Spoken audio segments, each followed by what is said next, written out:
Hello everyone, I'm Crime Whisper. I know many of you enjoy listening to these stories as you drift off to sleep before you do. I'd love for you to leave a comment letting me know where in the world you're tuning in from, and if you're enjoying these true crime stories. Don't forget to like and subscribe now. Get comfortable, relax, and let's dive into tonight's case. It was January 13th, 2022.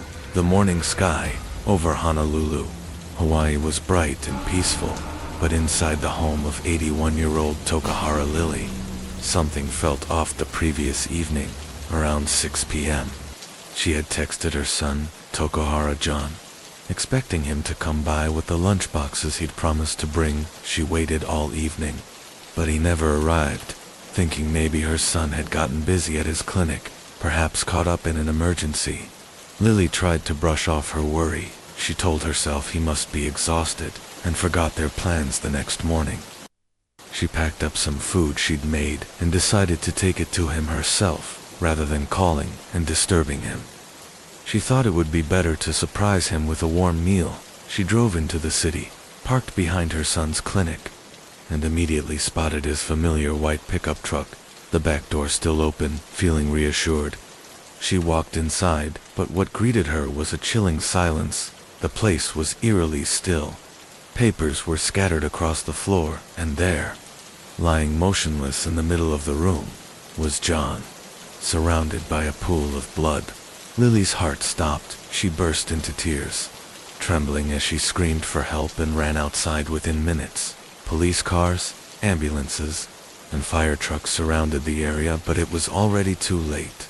John had been dead for hours.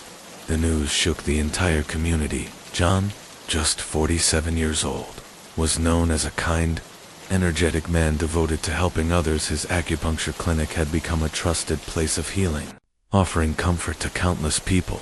He had never married and had no children, but he was deeply close to his family. His mother and two older sisters adored him, and his nieces and nephews saw him as both family and friend.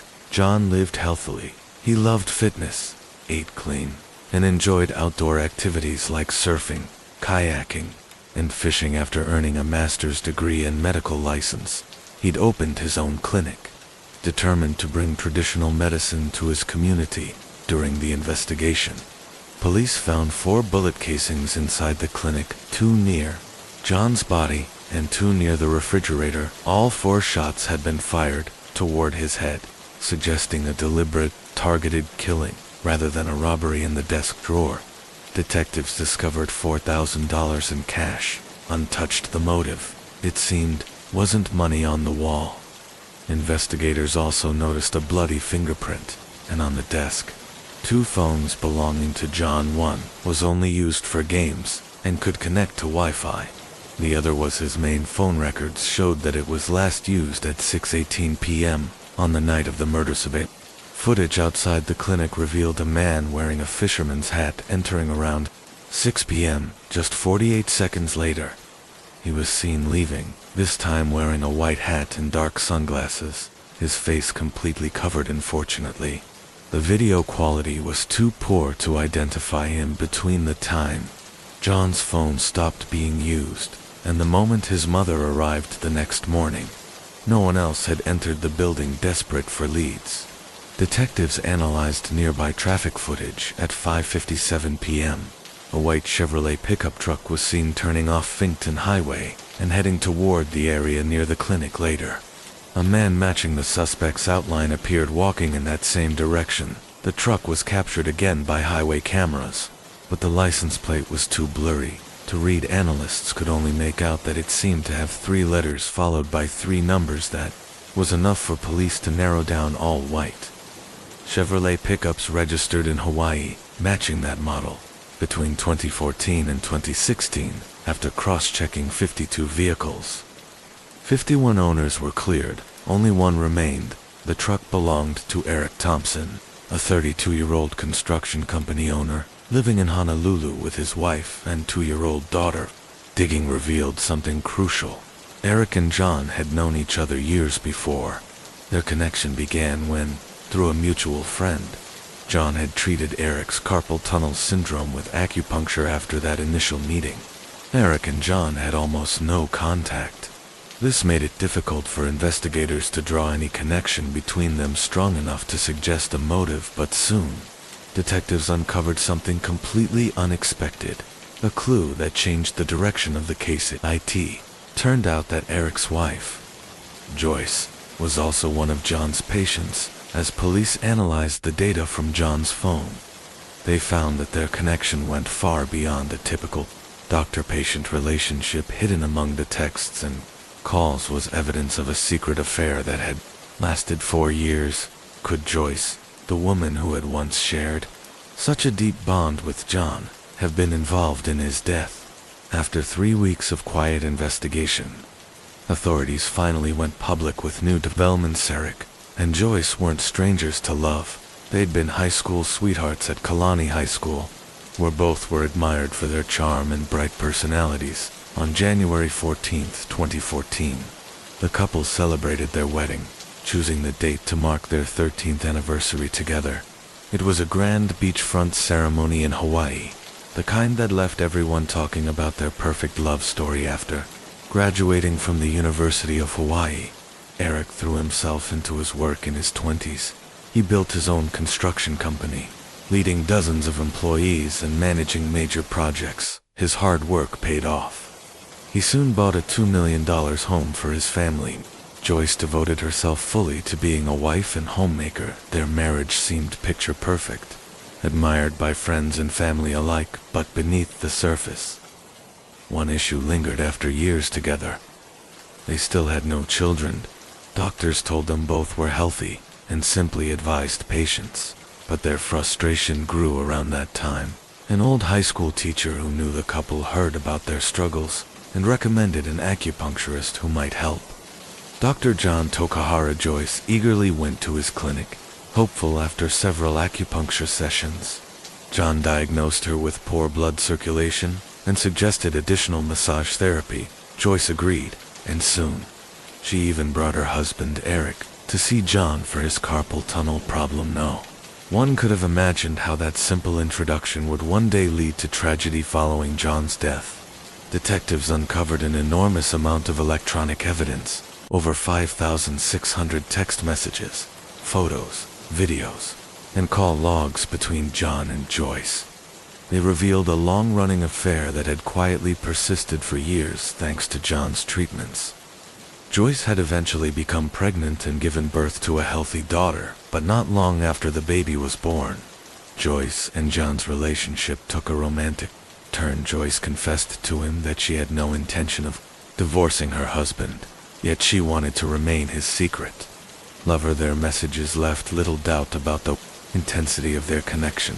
Despite a 15-year age gap, the two expressed deep affection, and their conversations often turned intimate and explicit. Some days, John sent Joyce as many as 50 messages in a row. But then, about 6 months before the murder, all communication abruptly stopped. A reason would soon come to light.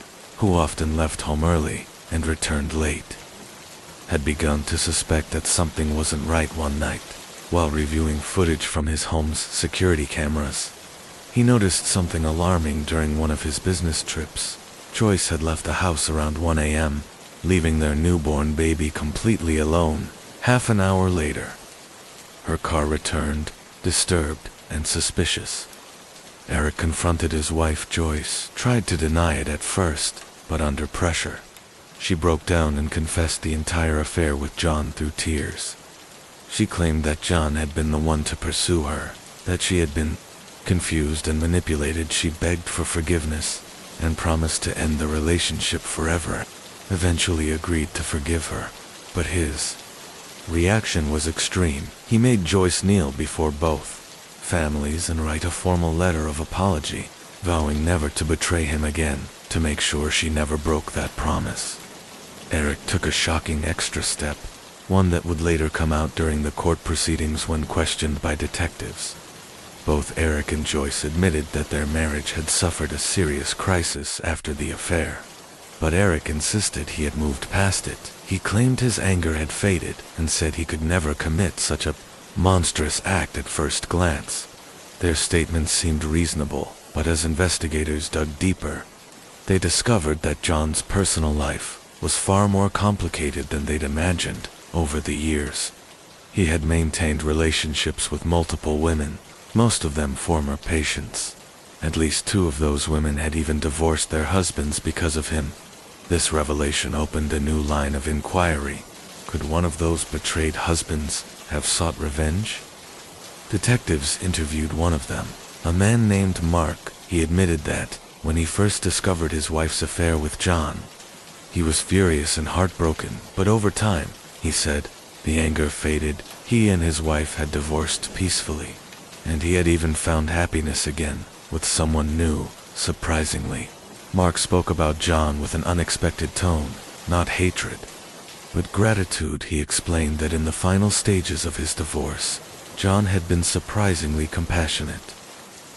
Mark had told detectives that despite everything, he no longer held anger toward John. In fact, he said John had been surprisingly kind during the final stages of his divorce, even showing concern for his ex-wife and their 2 daughters. The second man questioned shared a similar sentiment. He too had moved on, saying he felt nothing but indifference toward the past. His marriage had ended naturally, and he bore no grudge against John whatsoever, with all other connections ruled out. Investigators once again focused their attention on Eric Thompson and his wife, Joyce, the couple who now appeared to be at the center of this case, to piece together Eric's movements on the night of January 12, 2022. Detectives turned to surveillance footage from homes around his neighborhood. What they found was telling. According to the data, Eric made 2 separate trips in his white pickup truck that day. The first trip began at 5:20 p.m., when cameras recorded him leaving his driveway and heading toward the highway from Eric's house to John's acupuncture clinic in Waypa. The camera coverage was sparse, but when investigators compared the timeline, everything lined up almost perfectly according to Google Maps data. The drive from Eric's area to the clinic took about 35 to 55 minutes, depending on traffic. At 5:57 p.m., a white pickup matching Eric's vehicle was captured on surveillance footage near Waipahu, the same area as the clinic. Roughly 50 minutes later, at 6:47 p.m., cameras near Eric's home recorded the same truck pulling back into his driveway. That detail raised alarm bells. The time difference, just 30 minutes after the moment the mysterious man in the fisherman's hat was seen on camera leaving John's clinic, was far too coincidental. Less than an hour after Eric's return, another neighbor's camera captured flames flickering in his backyard. The fire lasted about 5 minutes. Then came the second trip late that same night. Eric was seen driving again, this time with a large toolbox in the back of his truck that hadn't been there earlier. At 10:43 p.m., he returned home, and the toolbox was still visible in the truck bed. Detectives soon obtained a warrant and conducted a meticulous search of the Thompson residence. Though they didn't uncover direct proof linking Eric or Joyce to the murder, several unsettling details emerged in the backyard. They found a wheelbarrow containing a burnt metal container. Investigators also discovered that Eric legally owned 12 firearms, along with 2 additional unregistered guns among his collection. 2 weapons matched the caliber and design believed to have been used in John's killing, but after thorough ballistic testing, none were confirmed as the murder weapon. Joyce didn't deny having a romantic relationship with John, but both she and her husband adamantly denied any involvement in his death when questioned. The couple refused to cooperate further and immediately hired lawyers to represent them. Still, investigators pinned their hopes on one critical clue: the fisherman's hat worn by the suspect in the surveillance footage shortly after the killer fled the scene. The hat was found lying on the street about 10 minutes later. A homeless man passing by picked it up and wore it briefly before hanging it inside his temporary shelter. Forensic experts examined the hat carefully. They found fabric fibers and a single hair strand, then extracted DNA samples from both the brim and inner lining. The results, however, were inconclusive. The analysis revealed traces from 2 different genetic profiles, And while the evidence didn't definitively match Eric Thompson, it also didn't rule him out then. On February 14, 2022, Valentine's Day, and exactly 18 years since Eric and Joyce first met, police made their move. Eric Thompson was arrested and charged with second-degree murder and use of a firearm in the commission of a felony. He was later released on $1 million bail. Pending trial, the court proceedings began in July 2023. Prosecutors focused their argument on motive, claiming the affair between Joyce and John had driven Eric into a jealous rage. The brutality of the crime, they said, clearly pointed to a crime of passion rather than random violence. They presented digital records, surveillance footage, and a timeline built from John's phone data. According to the evidence, John had logged into a gaming app on his Wi-Fi-only phone at 5:40 p.m., and the game had remained open even after his death. Investigators believed that John was police, speculated that John might have been relaxing and playing his favorite game after finishing his final acupuncture appointment of the day. However, the game abruptly disconnected at 6:16 p.m., a moment that, according to investigators, coincided with the attack. This was also the same time when the clinic's surveillance camera captured the mysterious man in the fisherman's hat entering the premises. From that moment onward, all signs of John's digital activity stopped. His phone showed no outgoing calls, messages, or app usage afterward. Detectives argued that this perfectly aligned with the estimated time of death provided by the medical examiner between 6:10 and 6:20 p.m. Additionally, a neighbor's security camera captured what appeared to be a faint gunshot sound around 6:17 p.m., followed by a dark figure quickly leaving the scene.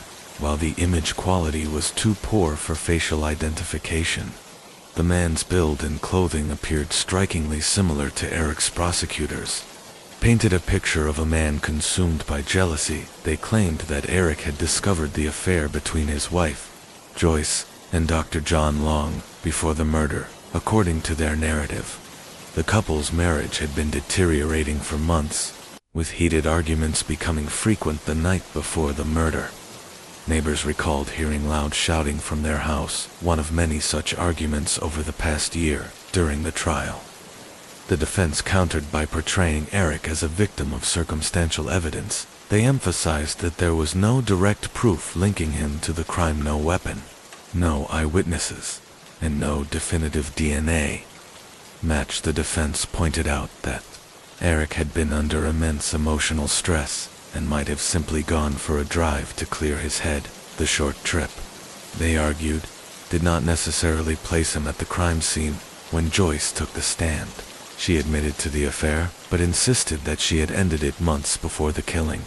She described Eric as deeply hurt, but not violent, claiming that he had accepted the separation and was focused on rebuilding his life. Her testimony, however, was met with skepticism. The prosecution brought up several text messages exchanged between her and Dr. John that suggested their relationship had continued up until a week before his death. One particularly damaging message showed Joyce sending a text to John saying, "I can't keep hiding this anymore. He suspects something." This message was sent just 3 days before the murder. Prosecutors argued that this text revealed Eric's awareness of the affair and his growing anger, which could have pushed him to commit the crime in a fit of rage. In closing arguments, the prosecution urged the jury to look at the pattern of evidence, the suspicious movements of Eric's truck, the burning in his backyard that same night, and the DNA findings from the fisherman's hat. Even though the DNA was not conclusive, the presence of his genetic markers could not be ignored. The defense, on the other hand, reminded the jury that could be is not the same as beyond reasonable doubt. The jury deliberated for 3 full days. On the afternoon of July 25, 2023, they reached a verdict. Eric was found guilty of second-degree murder and guilty of using a firearm in the commission of a felony. As the judge read the verdict aloud, Eric showed no visible reaction. He simply stared forward. Expressionless, Joyce wept quietly in the courtroom, refusing to speak to reporters as she left. Eric was sentenced to life in prison with the possibility of parole after 20 years despite the conviction. Debates continued among legal experts and the public. Many felt that the case was built too heavily on circumstantial evidence, with no clear murder weapon or direct DNA link. Others argued that the timeline, motive, and behavior patterns were too precise to be a coincidence even today. Questions linger. Was Eric truly the man behind the fisherman's hat? Or did someone else exploit his broken marriage to frame him? The case remains one of the most debated murders in Hawaii's recent history, a tragic blend of love, betrayal, and the darkness that jealousy can awaken within the human heart. After the trial, the media frenzy surrounding the case only intensified. Reporters filled nightly news segments dissecting every piece of evidence, while podcasts and true crime channels debated whether justice had truly been served. The case of Eric and Joyce versus Dr. John quickly became a symbol of how tangled emotions and human weakness could lead to irreversible tragedies. In the months following the verdict, new voices began to question the investigation's thoroughness. A few retired detectives who reviewed the case publicly expressed doubts about how the police handled certain evidence, especially the fisherman's hat. They pointed out that it had passed through multiple hands before being collected, including the homeless man who wore it. This raised serious concerns about contamination and reliability of the DNA results. Even more troubling was the discovery that several surveillance cameras near the highway where Eric's white pickup was supposedly seen had missing footage. When journalists requested those files through public records, they were told the footage was either lost or overwritten before police could secure it. This missing data added another layer of uncertainty to the already controversial timeline. Meanwhile, Eric's defense team continued to fight. In December 2023, they filed a motion for appeal, arguing that the conviction was based largely on circumstantial assumptions rather than factual proof. They claimed that the prosecution had filled the gaps of evidence with emotional storytelling, persuading the jury with motive instead of hard facts.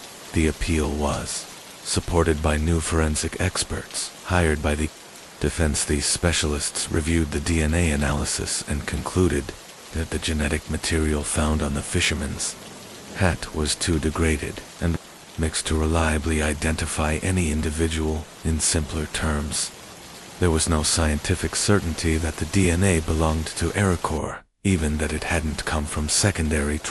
Meanwhile, disappeared from the public eye after the trial. She sold the couple's home and moved to the mainland, reportedly to start a new life with her daughters. Some believed she wanted to escape the shame and scrutiny that followed her everywhere. Others suspected she knew more about what had really happened that night, but chose silence over truth. Then, in early 2024, an unexpected twist reignited public attention. A local fisherman discovered a rusted metal box buried near a riverbank about 5 miles from Eric's old house. Inside were fragments of a handgun and a burnt piece of cloth resembling a clinic uniform. When police examined the remains, they confirmed that the gun was of the same make and model as the type believed to have been used in Dr. John's murder. This discovery caused a media storm. Some believed it vindicated the original investigation, reinforcing Eric's guilt. Others, however, questioned the timing and location. The area where the box was found had been searched months earlier without success. Conspiracy theories began circulating.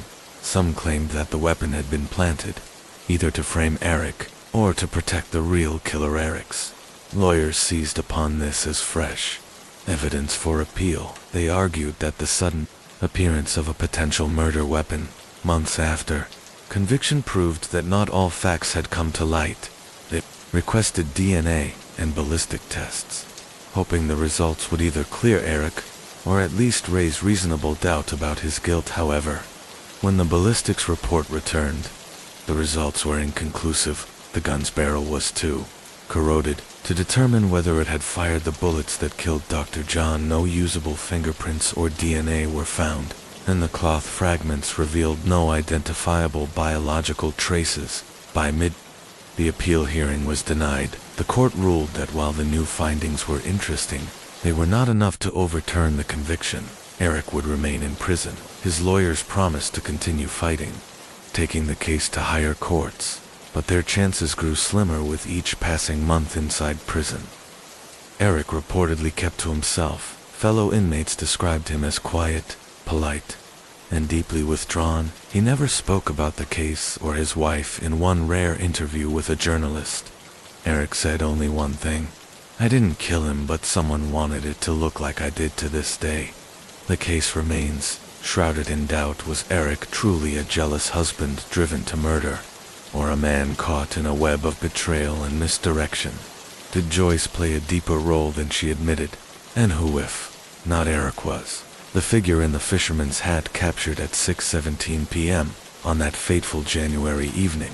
No one knows for certain, but in the quiet corners of some still whisper that the truth about Dr. John's death was buried long before the trial ever began, that one day it may resurface from the shadows, just like the rusted gun by the river. Furthermore, this official failed to properly seal off the perimeter of the clinic immediately after arrival, allowing several bystanders and even medical staff to enter and exit freely before the area was officially declared a crime scene. This oversight, according to the defense, could have easily resulted in contamination of vital evidence such as footprints, fingerprints, or even the shell casings found near the victim's body.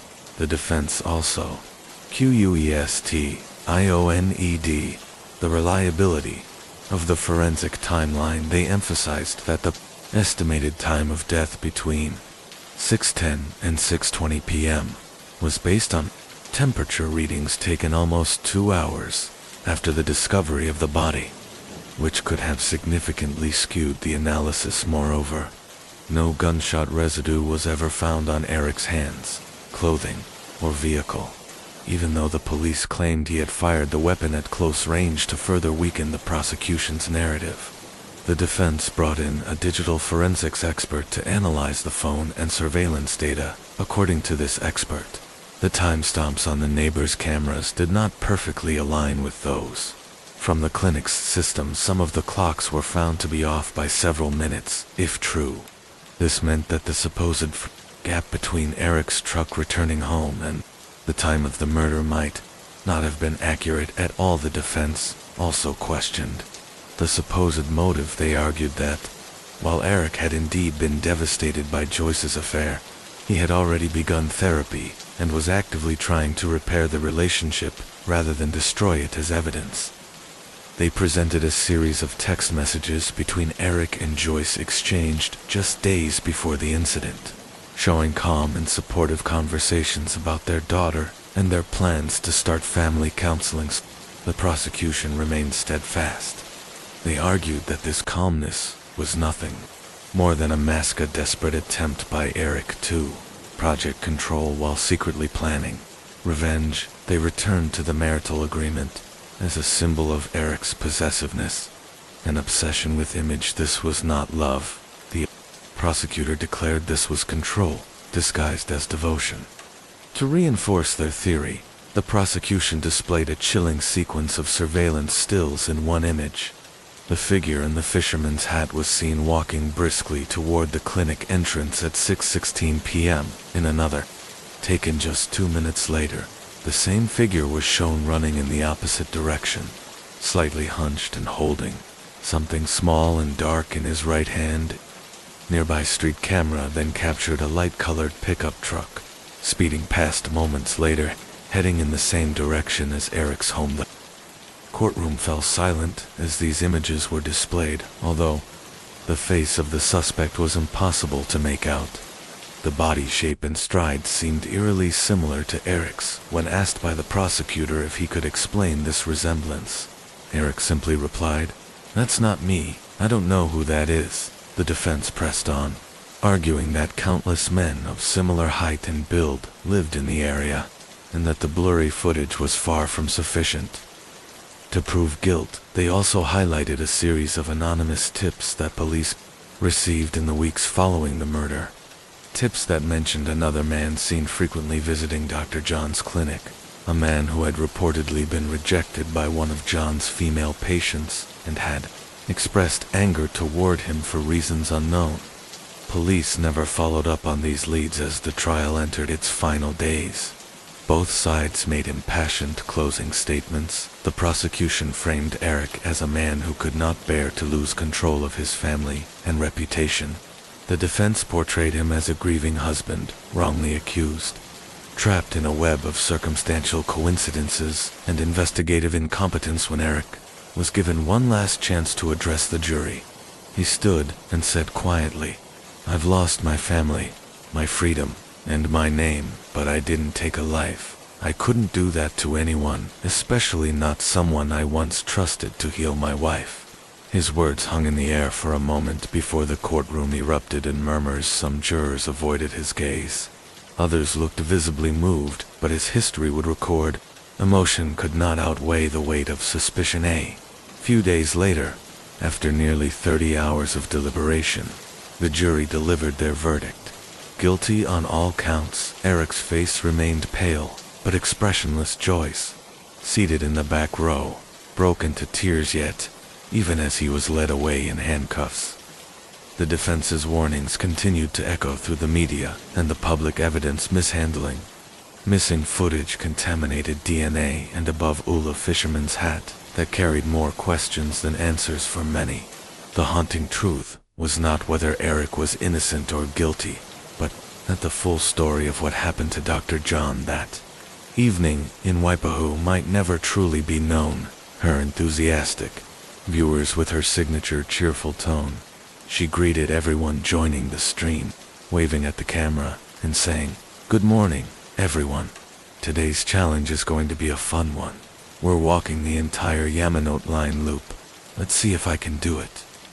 The live chat quickly flooded with comments and emojis as loyal fans encouraged her, some teasingly betting on how far she would make it before getting tired. The morning sun cast a soft glow over the bustling Tokyo streets as Momi adjusted her earbuds and began her walk, narrating everything with light-hearted humor. Her stream started off full of life.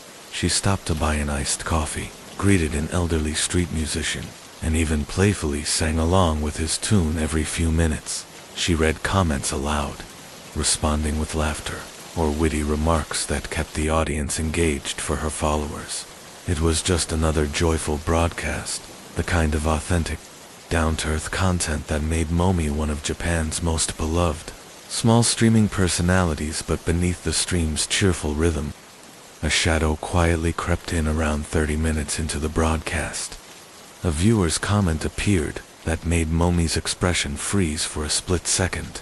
"I can see you. AI-chan, look behind you. AI." At first, she laughed it off, assuming it was just another prank from a playful follower. "Nice try," she said, glancing over her shoulder and showing the empty sidewalk. Nobody there. "You can't scare me that easily." Her chat filled with laughter emojis, but among them, more unsettling comments started to appear. "He's getting closer. Blue Jacketto. You see him now." The tone of the stream shifted. Momi's smile weakened slightly, though she tried to maintain her upbeat persona. "Guys, stop it. Seriously," she said with a nervous chuckle. "You're making it sound like a horror movie." But then, as she turned a corner near Shinakubo Station, her camera briefly caught a reflection in a store window. A figure, partially obscured, walking about 15 meters behind her. The chat erupted instantly. "There. Behind you? He's real. Run, Momi." Momi stopped walking for a moment, staring at the reflection. Her breathing grew unsteady, but she quickly forced a smile and said, "Maybe it's just someone going the same way. Tokyo's full of people, you know." She waved to the camera and kept walking, though her pace quickened for the next 10 minutes. She tried to steer the conversation back to normal, talking about her favorite ramen shops and funny childhood memories. Yet her glances over the shoulder became more frequent. The camera occasionally shook as she adjusted her grip, revealing her growing ease. Suddenly, her viewers noticed something chilling. The same man in a blue jacket appeared again in the background. Now, only a few meters behind her, the comments exploded. He's right there. Why isn't she running? Call someone. Momi finally turned the camera toward herself. Her face pale, voice trembling slightly. Okay, guys? This is getting weird. I think someone's actually following me. Thousands of viewers watched in real time as she hurried down the street.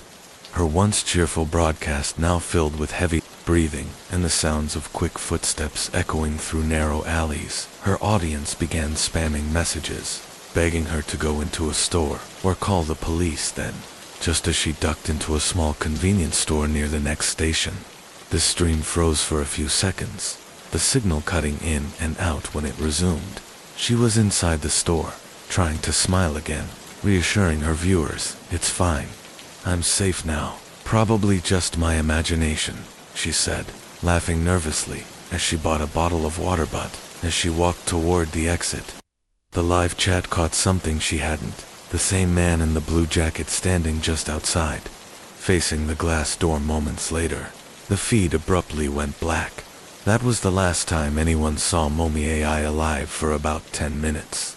Momi strolled into a quiet residential street roughly 1,000 feet from the station, a narrow lane in Shinjuku, where, that morning, under clear skies, the city felt strangely tranquil. She chatted and laughed with her viewers, none of them aware that the next few minutes would shatter everything in turn. A cheerful live stream into a scene of pure horror. Suddenly, her voice cut off with a terrified scream. "Help me!" In an instant, a dark figure lunged into view. A man attacked her with savage force, striking her 43 times. What had begun as an ordinary broadcast became something else entirely. An unedited, unscripted murder, captured live for thousands to watch. The chat box, which had been full of jokes and emojis moments before, erupted into a flood of panic. Viewership climbed rapidly. 4,000, 6,000, 8,000, as stunned onlookers realized they were witnessing a real-time crime. Momi's phone slid from her hands and skidded across the pavement, but the camera kept rolling at an odd angle through a cracked lens. The attacker's face became visible, a middle-aged man with unnervingly empty eyes. He stood over the motionless streamer, hands stained with blood, and spoke with a calm, chilling tone. "I killed her." Momi lay silent as the live feed continued to broadcast every sound of the scene. Viewers frantically tried to screenshot and record what they could. The chat overflowed with desperate pleas. "Call the police. Somebody help." But there was nothing anyone could do from behind their screens within 10 minutes.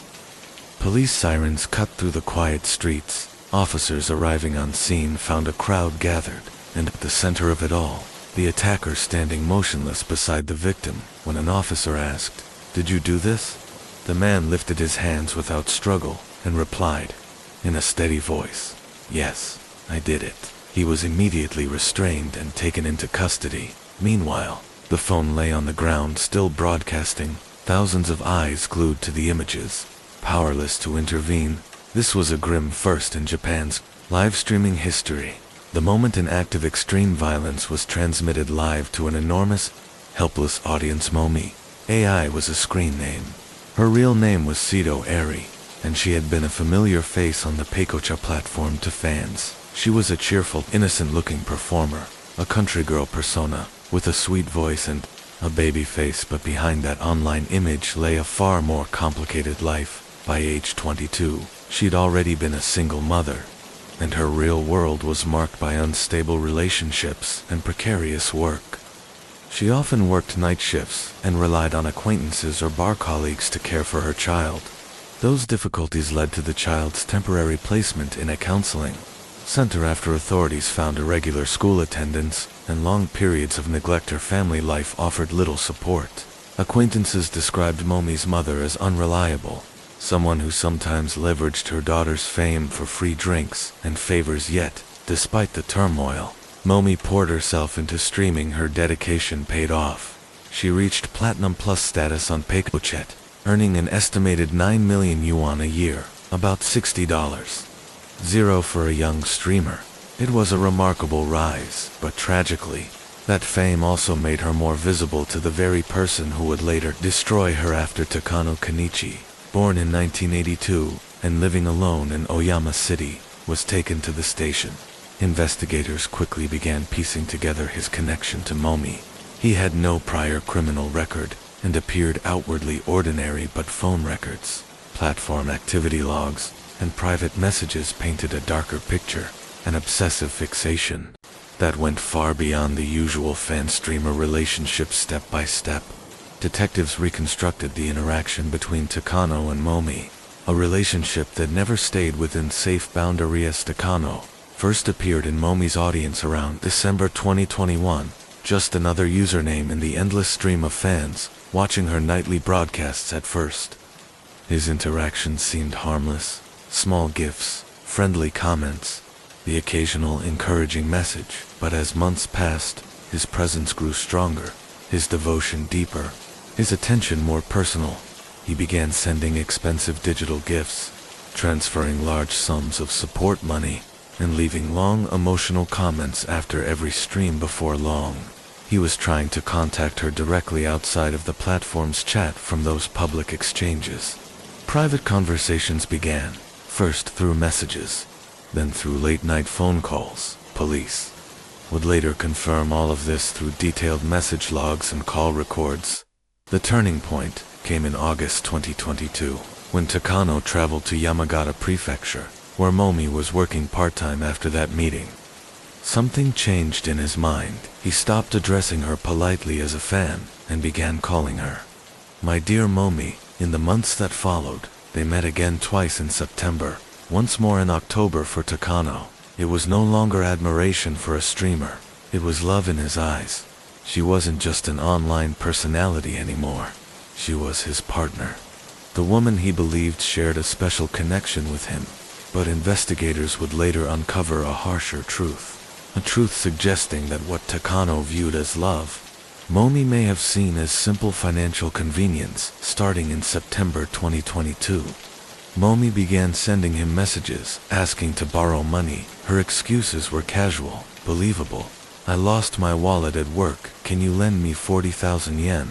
Takano, blinded by affection, never hesitated. He immediately transferred the money, convinced it was a way to show his care. The requests kept coming, each one a little larger, a little more desperate. Money for rent, for a sick relative, for emergencies. By October, her messages had turned into regular monthly pleas for help. Takano's savings slowly vanished.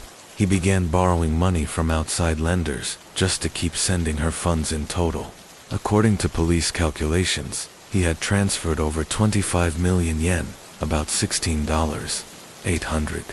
When asked later why he gave so much, Takano's response was simple: "I never thought of it as lending, I just wanted to help the person I loved." But even love has limits. Despite months of sacrifice, he never received even a small gesture of gratitude. No repayment, no thanks, not even a kind word. As his finances collapsed, unease began creeping in. By late 2022, Takano was drowning in debt, yet still unable to refuse her next message.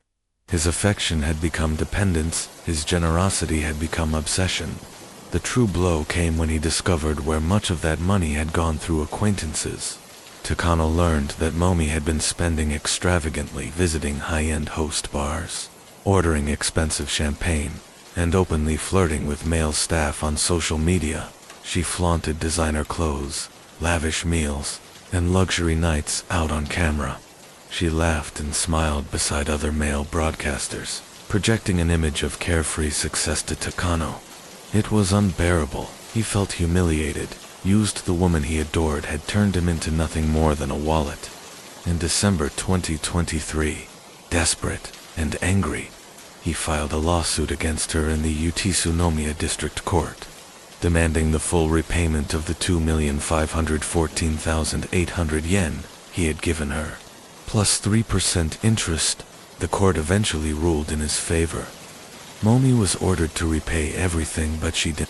By February 2024, she was back on streaming daily as if nothing had happened. Her popularity skyrocketed. Her income rose again, reaching the top Platinum Plus rank, millions of yen each month, and still, not 1 yen was sent back to Takanoto the world. She looked brighter than ever, happy, successful, untouchable, but to Takano, her silence was unbearable. It wasn't just indifference anymore, it was rejection. He began watching her every move online, her streams, her posts, her smiles, tracking her activity in real time. He knew she could repay him easily, but chose not to. Each day that passed deepened his despair. By early 2025, Takano's mental state had deteriorated. His posts on social media turned into desperate pleas. Please, just return my money. I'm living in debt. If I could just get part of it back, I could keep going. 2 weeks before the tragedy, during a live broadcast where Momi cheerfully chatted beside another male host, a username appeared in the chat. Magi_Loveit was Takano, using a new account after being blocked before he left emotional comments, reminding her of the unpaid debtor. Viewers quickly recognized him. Laughter filled the chat. Momi, without hesitation, blocked his new account live on stream, cutting him off again, this time publicly for Takano. That moment was the final blow. He had been erased completely from her world in the days that followed. He sank into silence, alone, jobless, crushed by debt and humiliation. Then came March 7th, 2025. Takano made one last attempt, not to Momi this time, but to her fiance, messaging him through social media. His words were pleading, exhausted.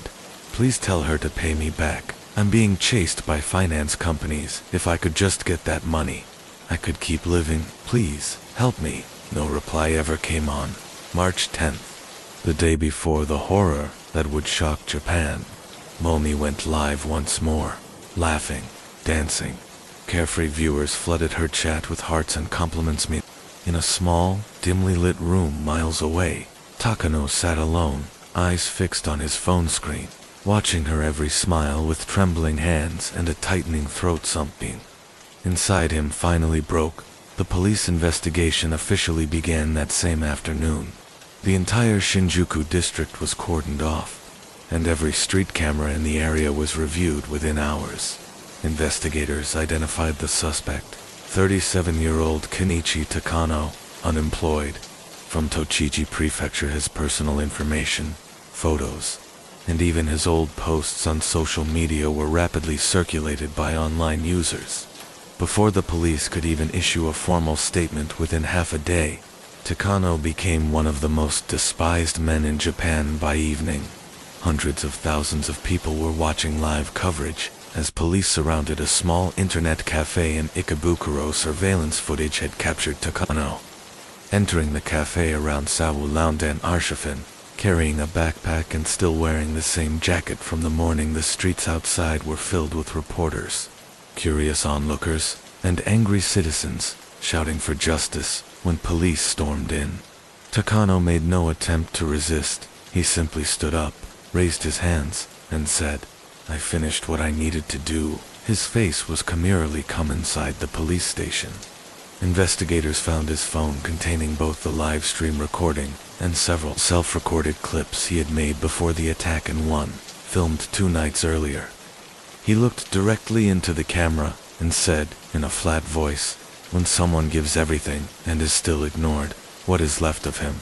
I don't want to hurt anyone, but people like her, they make others disappear inside. Maybe this is the only way." She finally listened.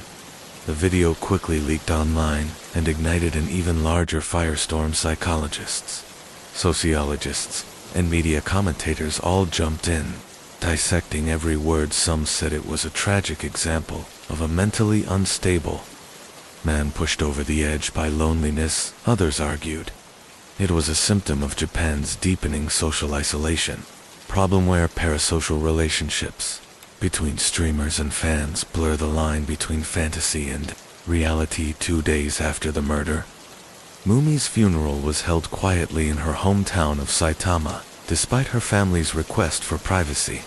Hundreds of fans gathered outside the funeral home, holding flowers and photos of her smiling face. A sea of messages flooded social media. Rest in peace, Mumi.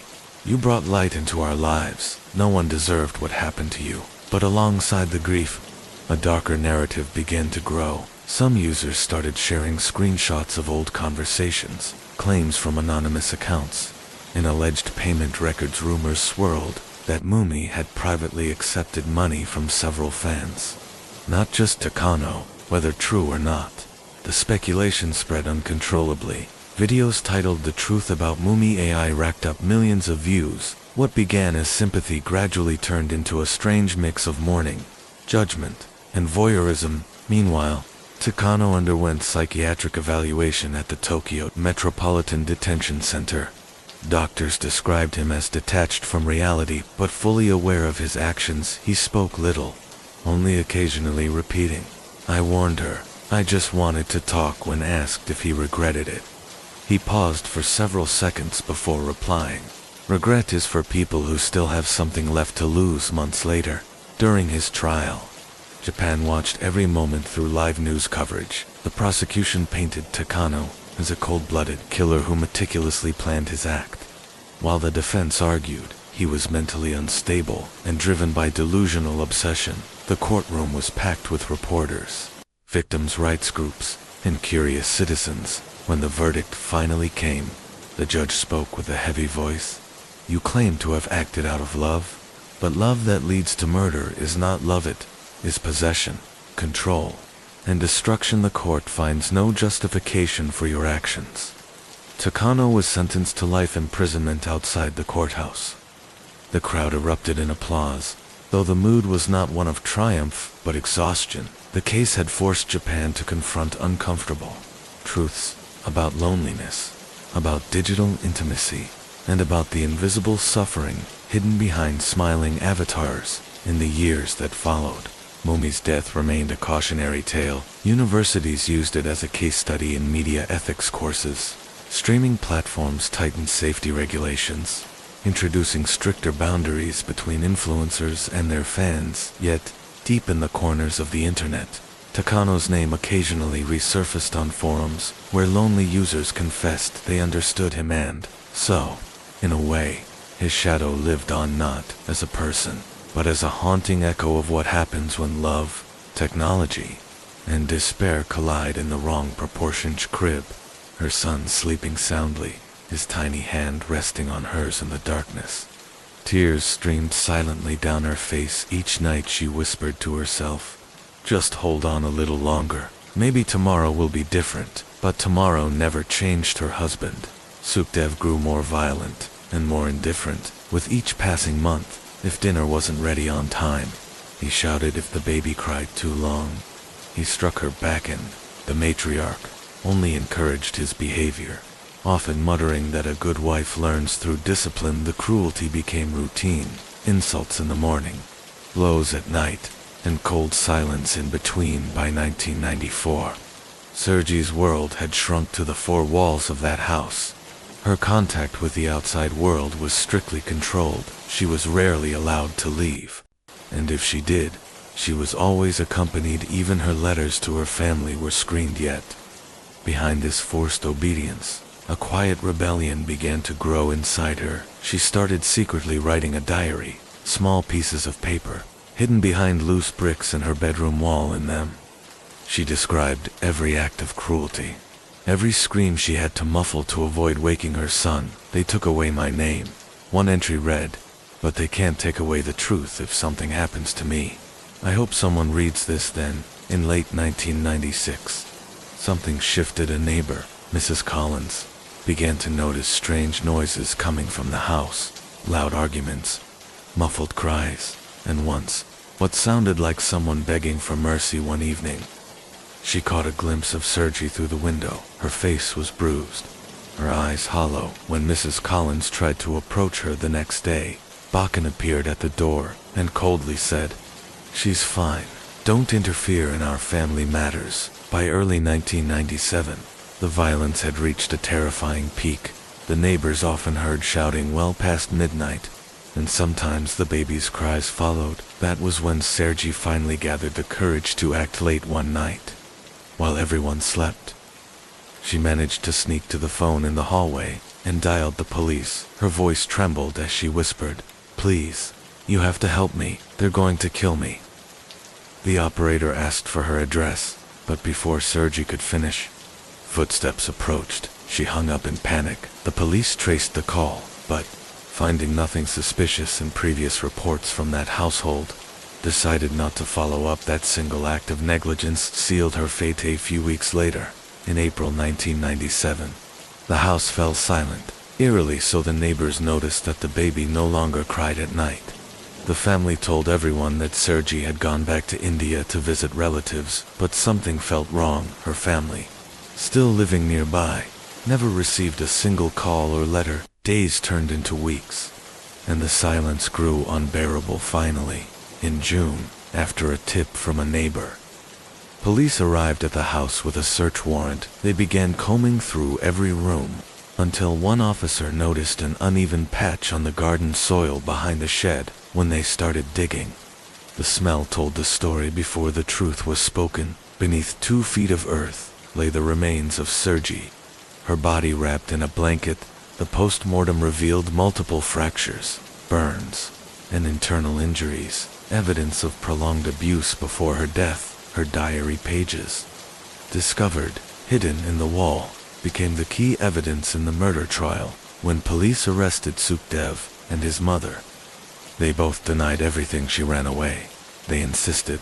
Even when confronted with the body during interrogation, Sukhdev claimed his mother was the real authority in the house, and he only obeyed her out of fear, but, however, remained eerily composed, saying, "She was a shame to our family. She wanted to live like English women." The trial that followed gripped the nation. Media outlets labeled it the honor killing that shamed Britain.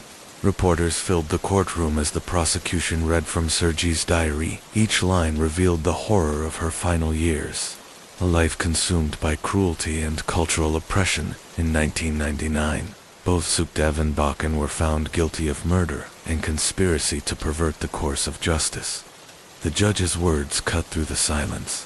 "You called this honor, I call it savagery. You used tradition as a weapon to justify murder." They were sentenced to life imprisonment. Years later, Sergi's story became a catalyst for change.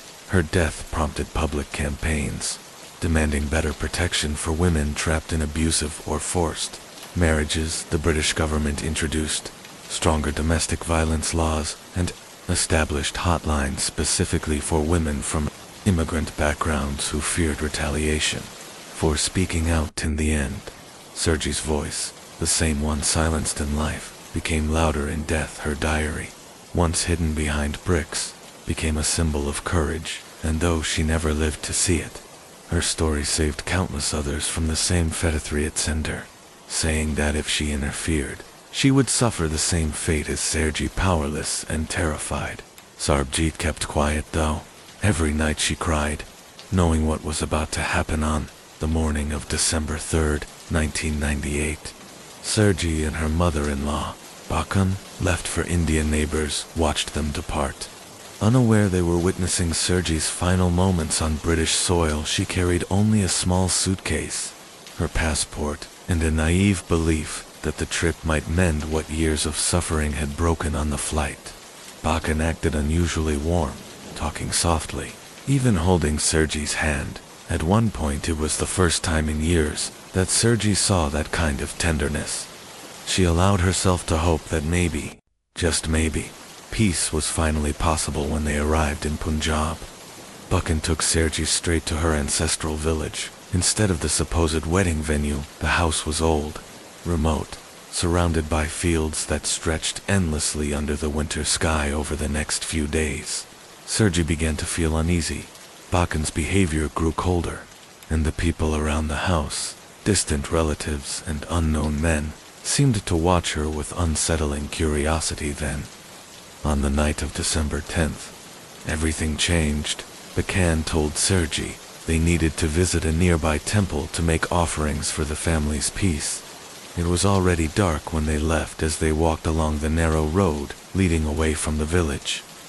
A car suddenly appeared from the shadows. 3 men stepped out. One of them, the so-called family driver Sergei, barely had time to scream. The men grabbed her, dragging her into the car while Bakken stood by silently. Moments later, the vehicle disappeared into the night. When villagers found the car abandoned hours later, they discovered bloodstains inside. The next morning, Sergei's body was found in a ditch several miles away, bruised, strangled, and wrapped in a shawl. Her gold bangles and wedding ring were missing back in London.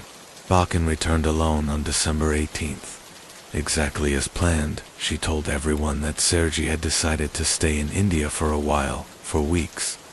The family acted as though nothing had happened. It wasn't until January 1999 that the truth began to unravel, when police in Punjab contacted British authorities about a murdered UK citizen named Sergei F. Yard immediately launched an international investigation. They discovered that the entire trip had been orchestrated for one purpose: to carry out an honor killing beyond British jurisdiction. The evidence was damning: airline records, phone calls between family members, and witness statements from neighbors and relatives in India who had seen the men hired to kill Sergei in 2007.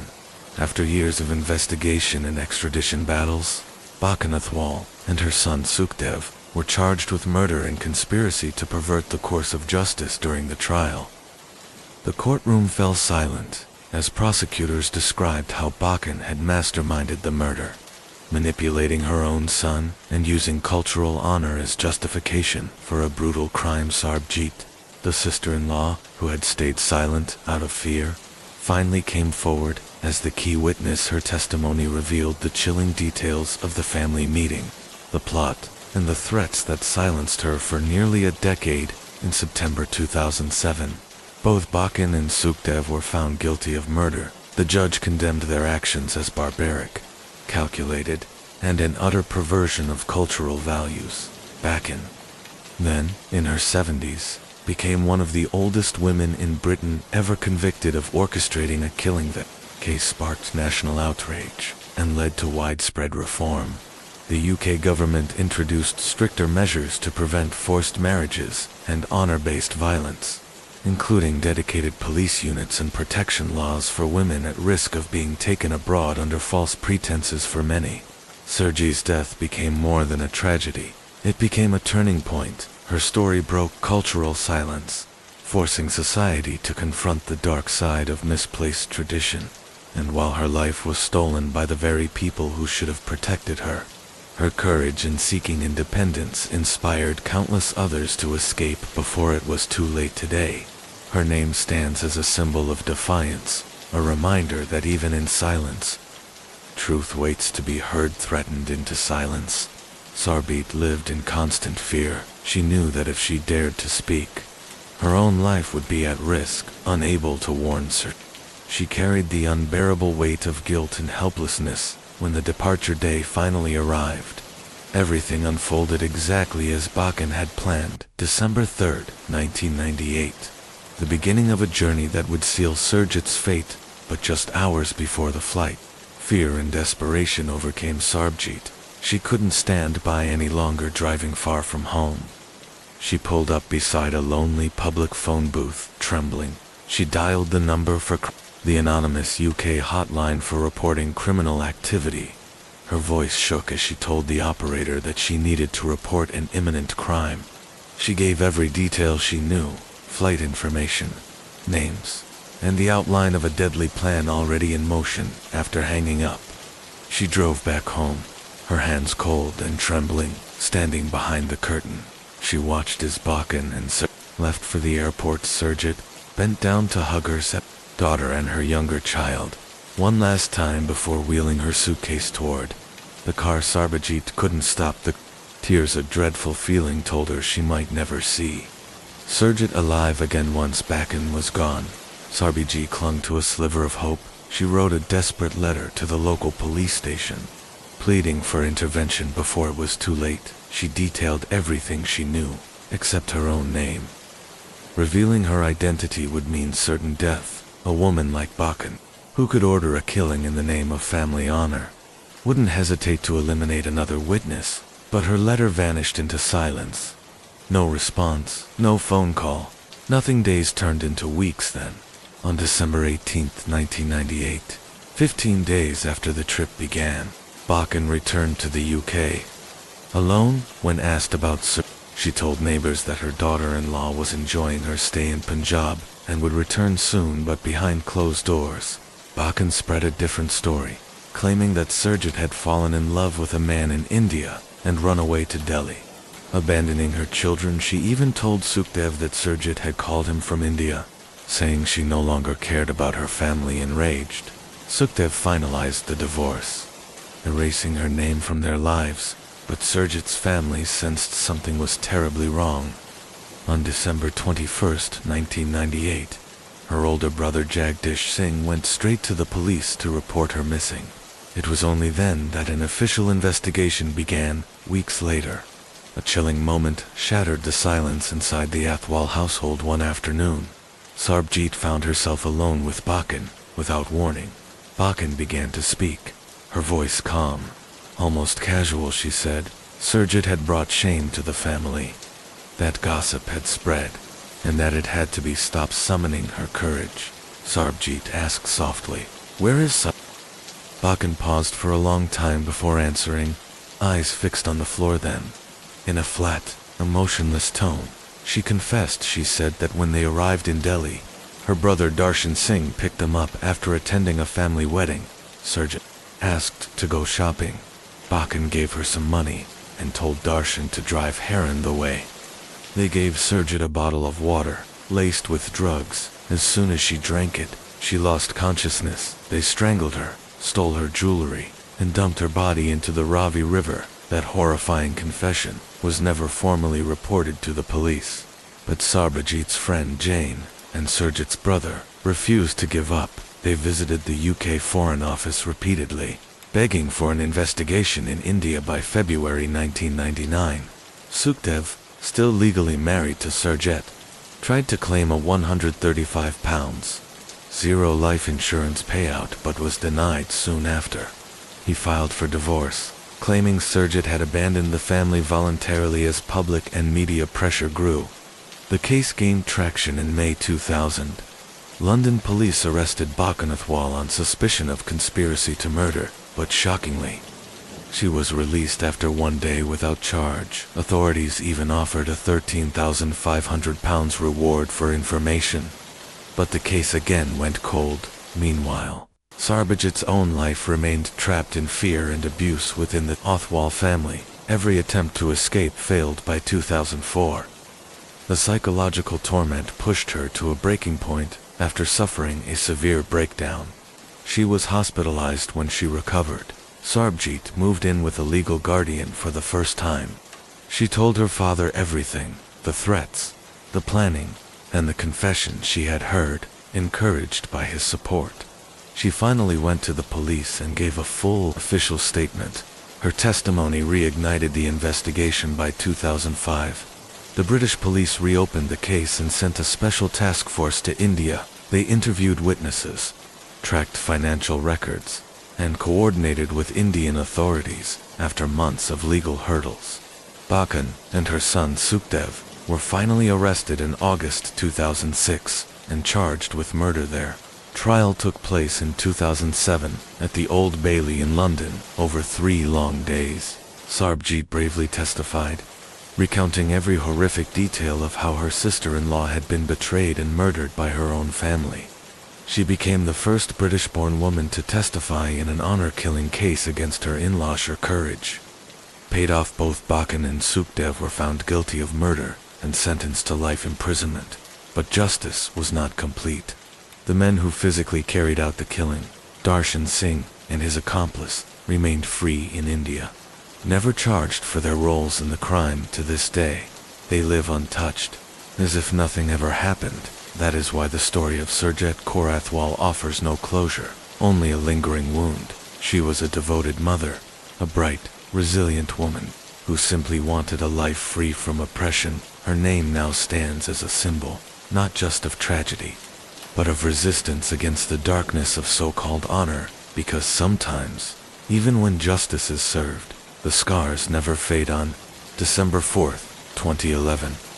The quiet routine of Jiang City in Guangdong Province, China, was shattered by a horrifying discovery. Police received an urgent call.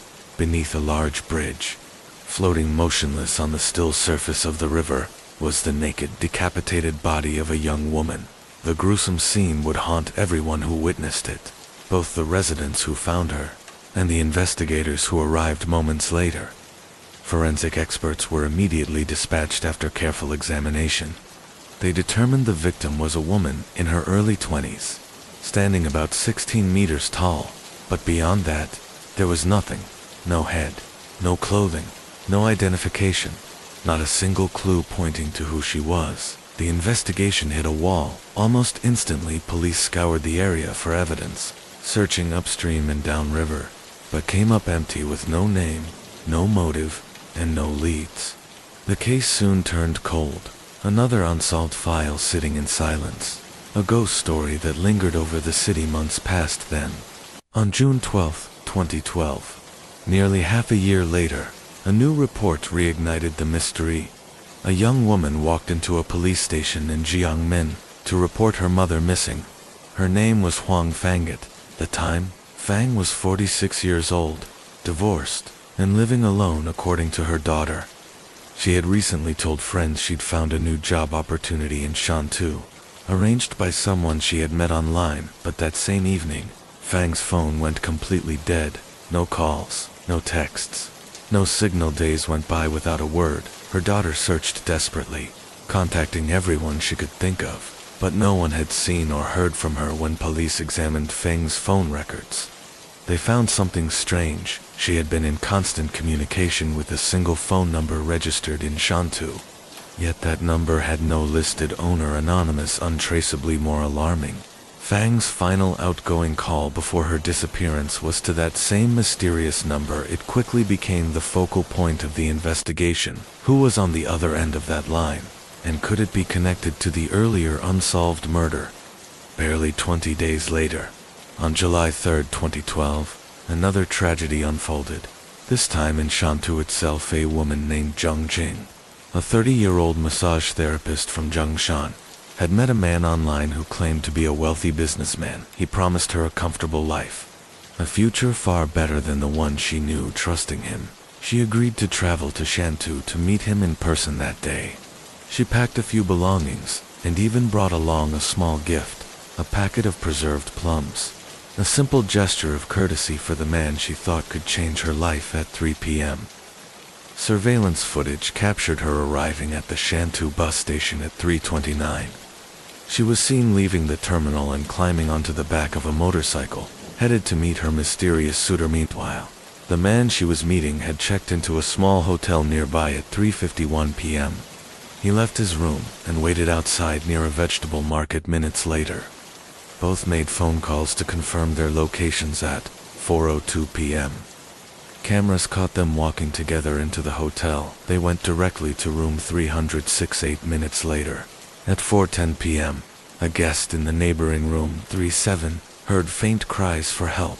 A woman's voice, weak and panicked, begging for mercy. Then, just as suddenly as they began, the cries stopped. Silence fell over the corridor. That was the moment Zhang Jing was murdered at 5:13 p.m. The man was seen leaving room 36 alone. Investigators would later determine that he had taken nearly an hour, meticulously wiping every surface, cleaning every trace of what had happened. It was clear he had planned everything, but that wasn't the end of it. 9 p.m. that same evening, the suspect returned to the hotel, carrying a large, heavy box, most likely intending to remove the body. Fate, however, had other plans. At 10 p.m., a cleaning staff member noticed small drops of blood on the stairwell. She also remembered seeing the guest from room 306 earlier that night, dragging a large suitcase down the stairs. Brushing off her questions about the blood on his hands, alarmed, she unlocked room 36 to investigate. In the bathroom, she found a black travel bag, heavy, oddly shaped. When she unzipped it, the sight inside was beyond anything she could imagine. A human head. Horrified, she screamed and called the police, and 2 authorities arrived within minutes. Forming an emergency task force led by Director Xiao Sheng, forensic analysis confirmed the victim was a woman around 30 years old, with long hair. Cause of death: asphyxiation by strangulation. With a red cord, her body had been dismembered. Only the head remained inside the bag. The crime scene had been thoroughly scrubbed. Almost no usable trace evidence remained. Investigators found just 2 items of interest: a faint male fingerprint on the mattress, and an open packet of preserved plums lying near the bed. The fingerprint was too partial for database matching, and the hotel's security system had malfunctioned, recording only incomplete video. Even worse, the guest registration log for that day was missing key entries, possibly tampered with. The investigation had hit another wall. Who was the victim? Who was the man in room 36? Then, one small detail broke the silence: the packet of preserved plums.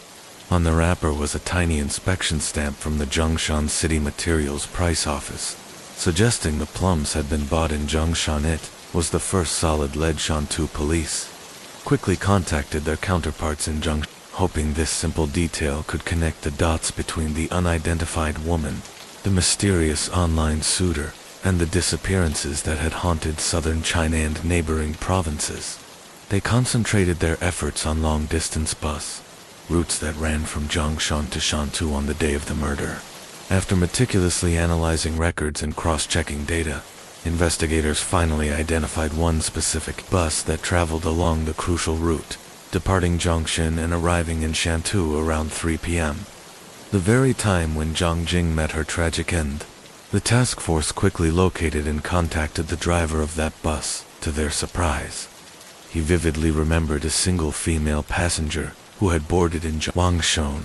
His description matched almost perfectly with the blurry figure of Zhang Jing seen in the surveillance footage. This discovery provided strong confirmation that the victim had indeed come from Zhongshan. Shortly after, a report from the Zhongshan police added another crucial piece to the puzzle.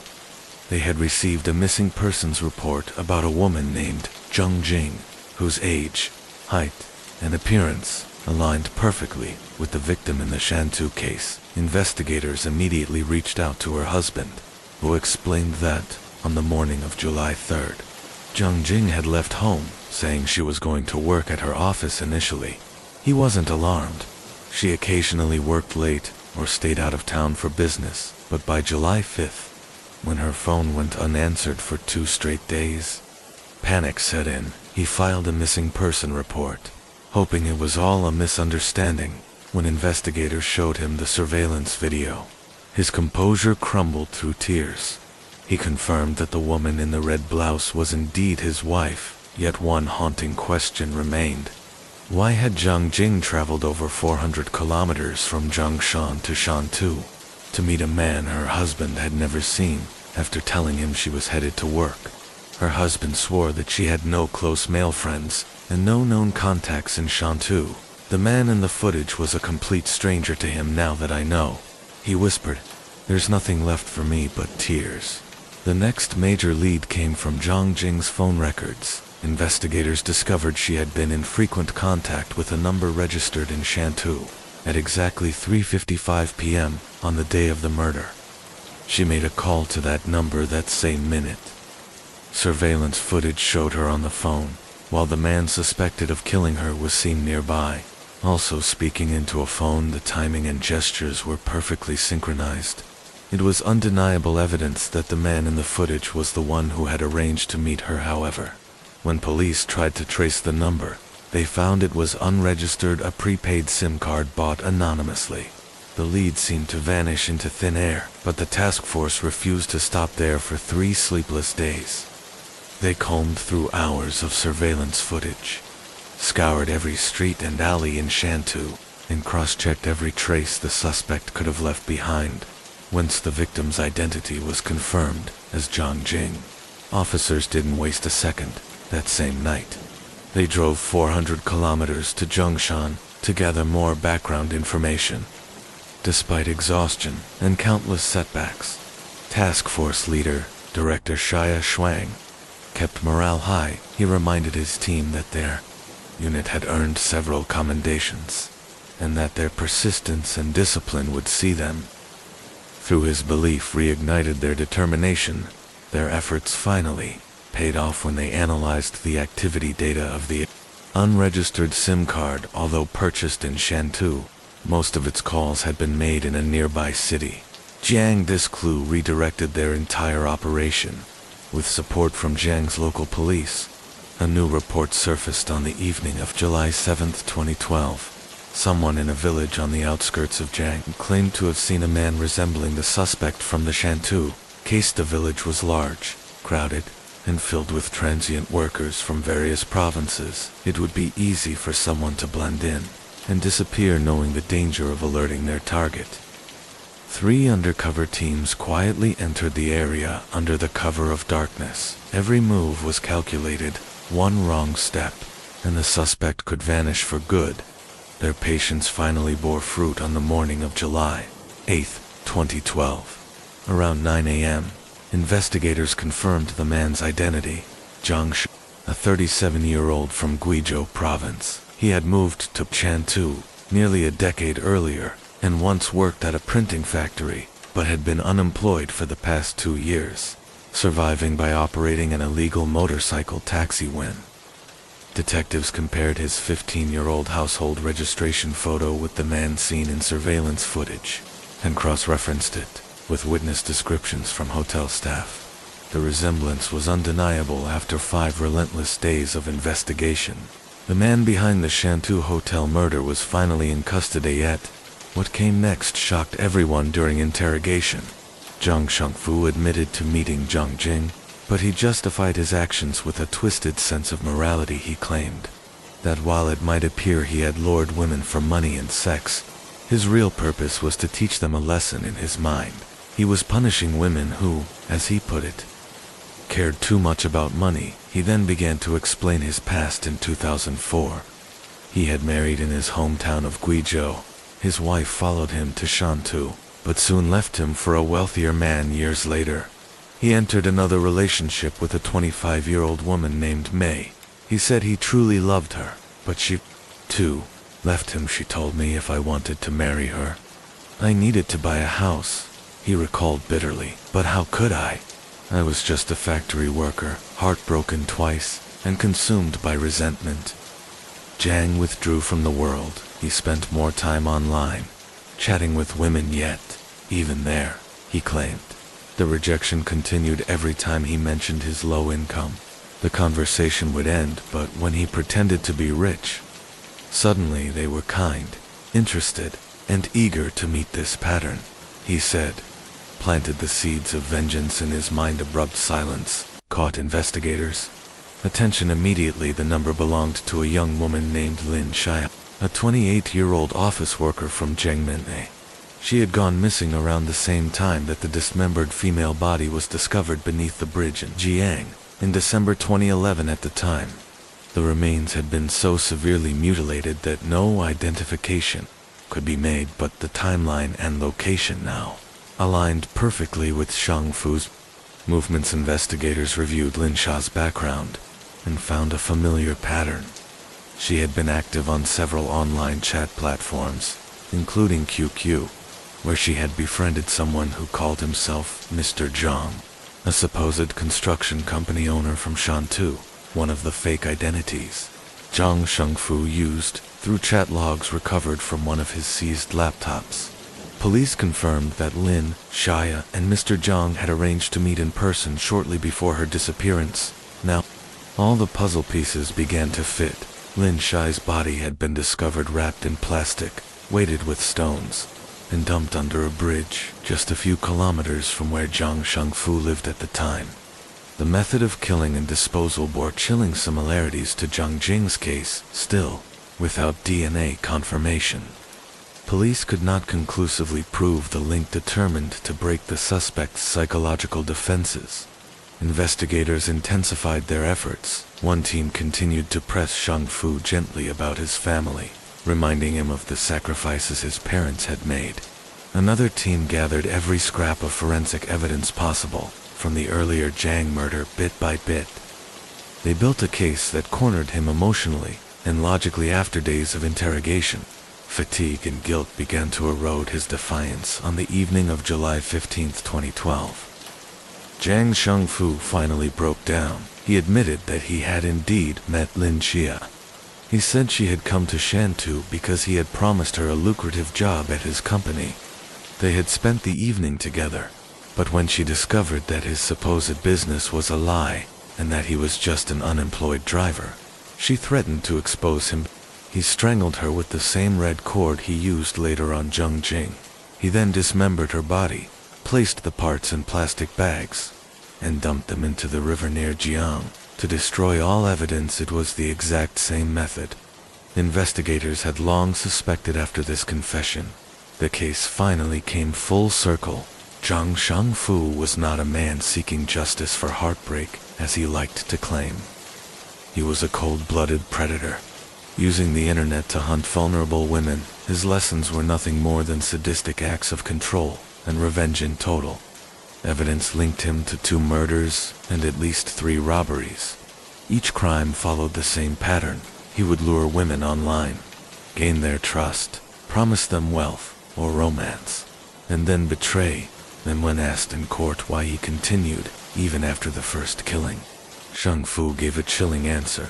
Because every time I met another woman, I saw the same greed. I just wanted to show them what happens when they chase money. In July 2013, after months of investigation, trial, and testimony, the Guangdong Intermediate People's Court found Jiang Shengfu guilty of intentional homicide and robbery. He was sentenced to death. During his final statement before execution, he said only one thing: if my first wife hadn't left me for money, maybe none of this would have happened. But his words carried no redemption, only the echo of a life consumed by hatred and self-pity. For investigators who had worked tirelessly to catch him, the confession was both relief and tragedy. They had stopped a serial killer, but too late for the women who had fallen into his trap. The Shantou Hotel murder and the Zhang headless body case remain haunting reminders of how dangerous obsession, resentment, and deception can become when left unchecked, and how the digital world, when misused, can turn connection into a weapon of destruction. Years later, while the Oakland police were still trying to identify the elderly woman, another missing person report came in, this time from a worried man named Andrew Tran. He told police that his mother, Lin Tran, 63, and her close friend, Mai Nu Yen, 60, had not been seen or heard from for several days. Their last known location was Lin's home in San Jose, about 45 minutes from Oakland. When officers cross-checked missing persons reports, they noticed something chilling.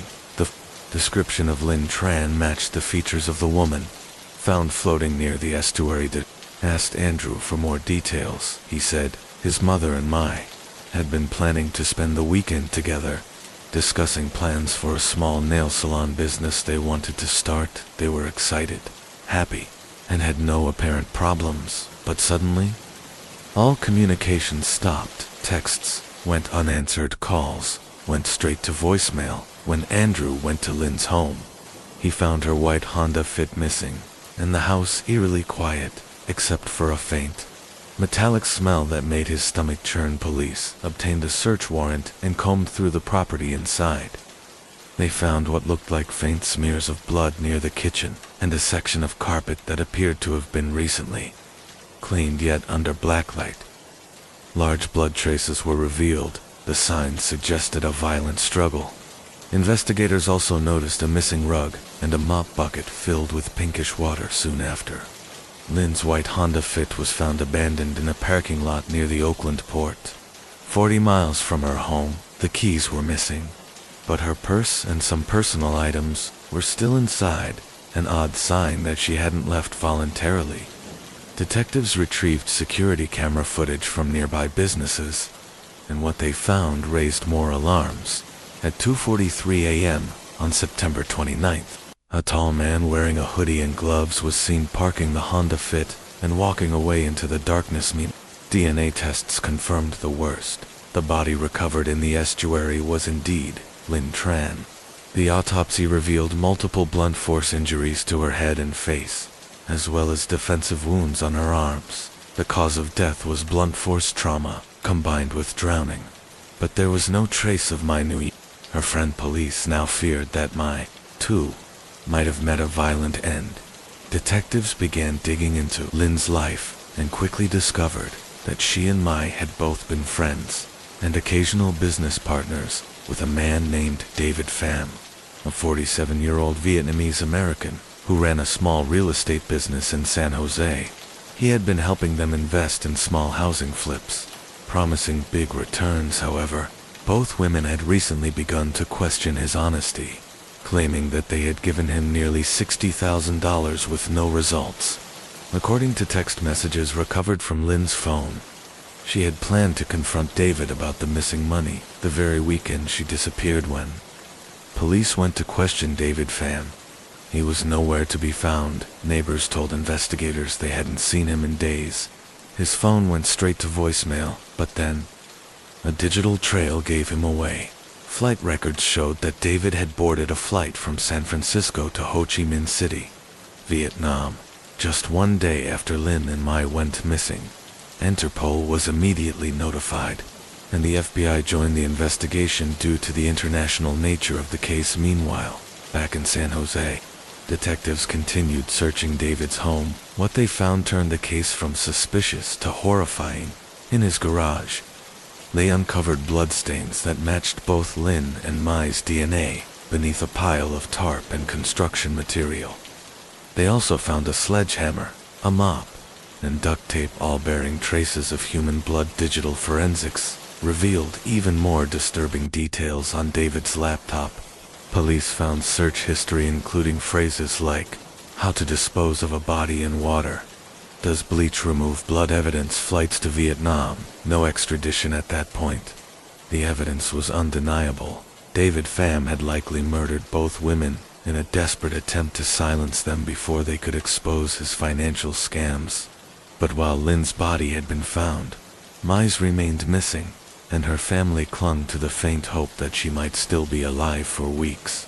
The FBI and Vietnamese authorities coordinated efforts to locate David. Finally, in early November 2023, Vietnamese police arrested him in a small guest house in Da Nang. He had been using a fake identity and was reportedly trying to arrange travel to Cambodia. Under questioning, David initially denied everything, claiming that Lynn and Mai had attacked him first during a heated argument. But after hours of interrogation, he broke down. He admitted that during a confrontation over money at Lynn's house, things had escalated. Lynn had accused him of being a thief and said she would go to the police. In his words, "I just lost it." He grabbed a sledgehammer he had been using for renovation work and struck her repeatedly. Mai, horrified, screamed and tried to flee, but he hit her too. When both women were motionless, he wrapped Lynn's body in a rug and placed it in her car, later dumping her in the Oakland estuary. He then burned some of Mai's belongings to destroy evidence and buried her body near a construction site in Gilroy, south of San Jose.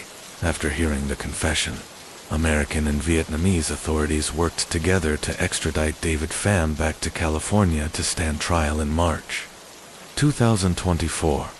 He was charged with 2 counts of first-degree murder, financial fraud, and obstruction of justice. During his sentencing hearing, the judge described his actions as a chilling combination of greed and brutality. For Lynn's son, Andrew, justice offered little comfort. He destroyed 2 lives for money.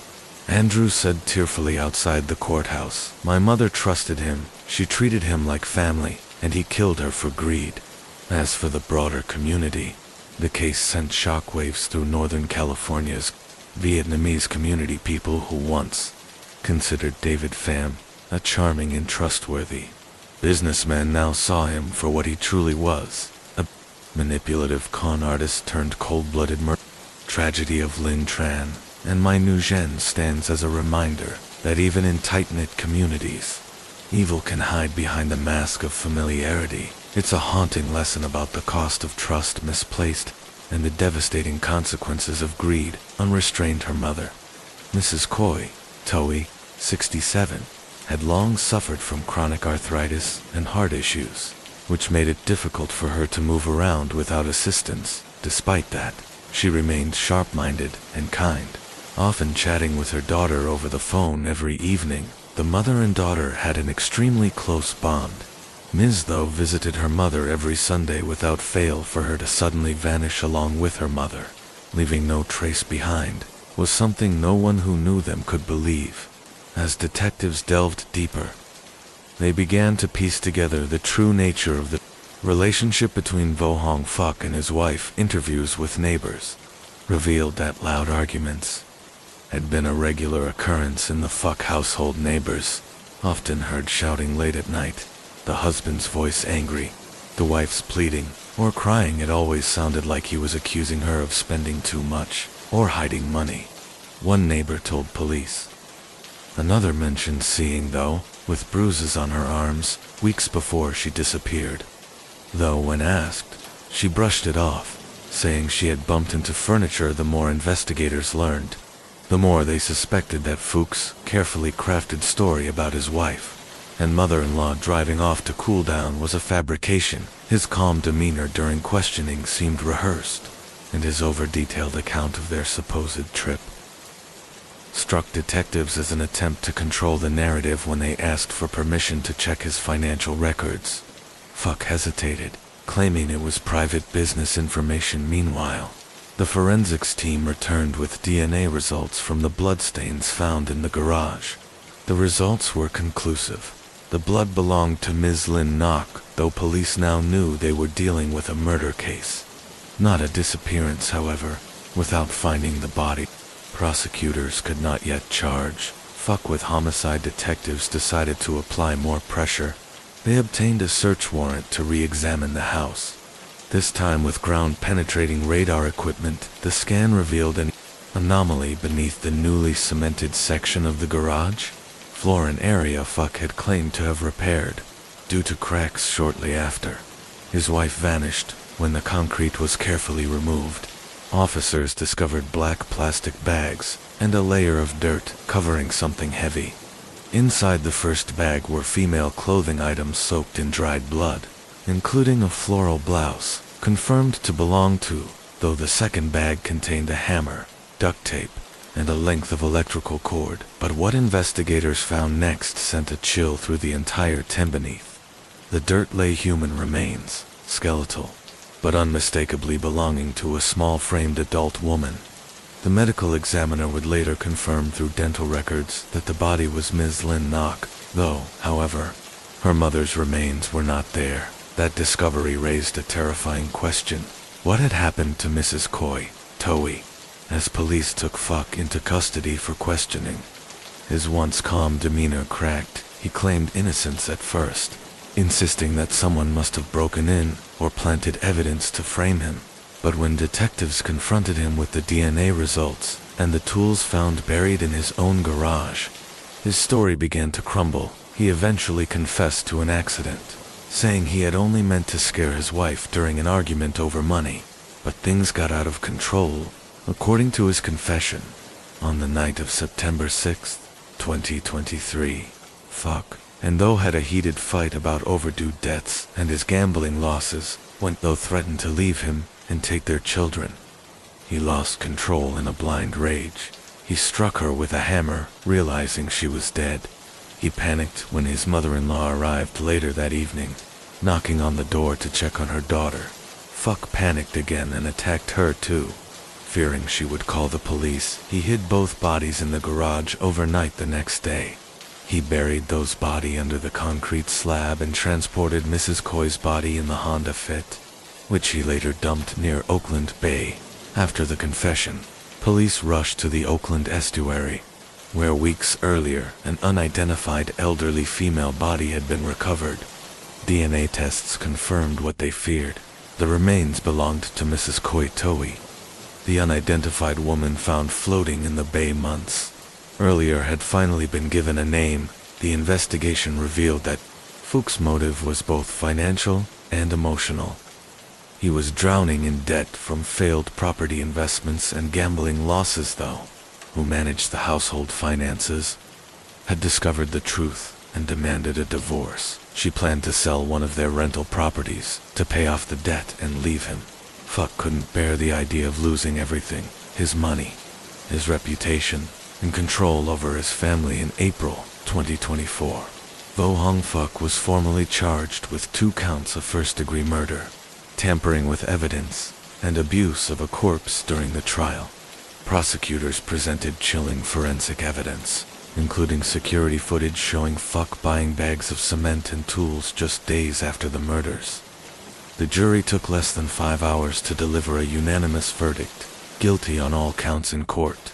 As the verdict was read, Fuck stared blankly ahead, showing no emotion behind him. Relatives of Tho wept quietly. One of them said to reporters after the sentencing, "He destroyed his own family with his own hands. There is no greater evil than that, Judge." Maria Alvarez sentenced him to life imprisonment without the possibility of parole, calling his actions an unforgivable act of greed and cruelty. As for the San Pablo community, many who once saw the Fuck family as ordinary and respectable were left in disbelief. The clean, quiet house on Saturn Avenue became a symbol of hidden darkness, a reminder that evil can exist even behind the neatest facades. In the end, 2 innocent women, a mother and her devoted daughter, lost their lives, not to strangers, but to someone they trusted most, had always thought of as a friendly, successful neighbor. The man who smiled, waved, and mowed his lawn every Sunday morning was in fact at the center of a horrific double murder investigation. Police immediately entered the home to execute their search warrant. What they uncovered inside confirmed their worst fears. The house was spotless, unnaturally so. Every surface gleamed. Every carpet appeared freshly shampooed, and a strong scent of disinfectant hung in the air to an untrained eye. It looked immaculate. 2 experienced investigators, it looked staged, specialized forensic teams began a deep sweep of the property. In the garage, luminol testing revealed faint but undeniable traces of blood splatter, even beneath areas that had been recently repainted. Near the washing machine, a small section of flooring showed signs of having been replaced, the wood newer, lighter in color than the rest beneath it. Technicians recovered minute blood particles invisible to the naked eye. DNA testing would later confirm that the blood belonged to Ms. Lynn Nok. Though detectives also uncovered evidence of an elaborate cover-up. In the trunk of Fuch's car, they found a roll of heavy-duty plastic, a box of industrial gloves, and a purchase receipt for quick-dry cement dated September 7th, 1 day after the 2 women vanished. Even more damning were files found on his laptop. His browser history revealed a chilling trail of online searches, such as how to dissolve blood from concrete, how long does a body take to decompose in water, and flight tickets from San Francisco to Ho Chi Minh City one way. Confronted with the mounting evidence, Fuck maintained his innocence, claiming the searches were for a book idea, and that the blood must have come from a household accident. But the more he spoke, the deeper he buried himself. He contradicted his previous statements multiple times about where he had been on the night of September 6th, about the whereabouts of his wife's car, and about when he last saw his mother-in-law that afternoon. He was officially arrested and charged with murder, destruction of evidence, and obstruction of justice when news of his arrest broke. The quiet San Pablo neighborhood was stunned. Neighbors who once exchanged friendly greetings with Fuck watched in disbelief as police carried boxes of evidence out of the one-piece home. He always looked so normal. One resident said you'd never think he was capable of something like that. Meanwhile, investigators intensified their search for Ms. Lynn Nok.'s body. Now certain that she too had been killed, they revisited areas mentioned in Fuch's search history and retraced his known movements. In early September, their efforts led them to a grim discovery that would soon close the case. Investigators reconstructed the entire chilling timeline of the crime. On the evening of September 6, 2023, neighbors recalled hearing a loud argument from the Fuck household on Saturn Avenue, an argument that would later mark the last night anyone saw Ms. Tho, or Mrs. Key, alive according to the police's reconstruction. The confrontation began when Ms. Though once again brought up the issue of divorce. Witnesses had already confirmed that she had grown tired of her husband's affairs and financial manipulation that evening. She might have told him she was ready to end the marriage and move out with the children for fuck. This meant the potential loss of everything: his house, his finances, and even his control over the family. The argument escalated rapidly in a burst of rage. He attacked his wife, striking her multiple times before killing her inside their home. When her elderly mother tried to intervene, she too became a victim. Based on forensic analysis, investigators believe that Fuck first killed his wife in her bedroom, then attacked his mother-in-law, likely in the hallway or kitchen. Blood traces found near both areas confirmed this theory. Once both women were dead, he began the second phase of his plan, disposing of the bodies late that night. Neighbors noticed his Honda Fit leaving the house around 2:30 a.m. and returning shortly before dawn. During that window, the suspect is believed to have transported the victims. Police concluded that he wrapped the bodies in the carpet, later found with blood traces, then loaded them into the Honda's trunk. The presence of mud and water residue consistent with the Alameda shoreline strongly supported the theory that he dumped them into the bay. The decision to choose that area wasn't random. Investigators discovered he had researched Alameda Point, specifically looking for quiet water areas with deep mud. What shocked detectives even more was the calculated coldness with which Fuck attempted to erase every trace of his crime. Afterward, he cleaned the house, scrubbed blood from the floors, and replaced parts of the wooden panels. He later repainted parts of the living room wall, explaining to a curious neighbor that he was redoing the house. But even with such careful planning, forensic experts still detected faint traces of blood deep within the wood grain and carpet fibers. It was those tiny remnants that told the story he tried to bury. The following days showed no sign of remorse. Surveillance footage and social media activity painted a disturbing picture of a man living normally, even celebrating life, while pretending his family had merely gone missing. He continued working, chatting with friends, and posting cheerful updates online. One post even featured a selfie with his children, captioned, "Trying to stay strong for them at the same time." He began flirting with women online, describing himself as a widowed single father. He even told one woman he was planning to sell his house soon and move back to Vietnam permanently, a move that investigators later confirmed was an attempt to flee before suspicion could close in the case. However, was far from over. With one body recovered and overwhelming forensic evidence linking him to the crime scene, detectives intensified their efforts to find Ms. Though's remains. They conducted multiple underwater searches in the Alameda Bay area, using sonar scanners and diving teams, but the tides and muddy water made it nearly impossible.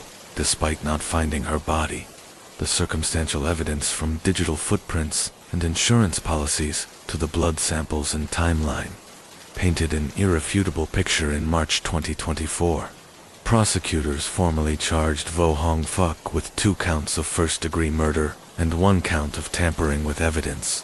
His trial is expected to begin in late 2025, and prosecutors have already announced their intent to seek the maximum penalty under California law for the Vietnamese community in the Bay Area. The case has left a profound scar. Friends of the victims continue to visit the small garden behind the house on Saturn Avenue, where mother and daughter once tended their flowers together. A neighbor later said, "They were such kind, gentle women. They didn't deserve to end like this." As of now, the search for Ms. Though's body continues.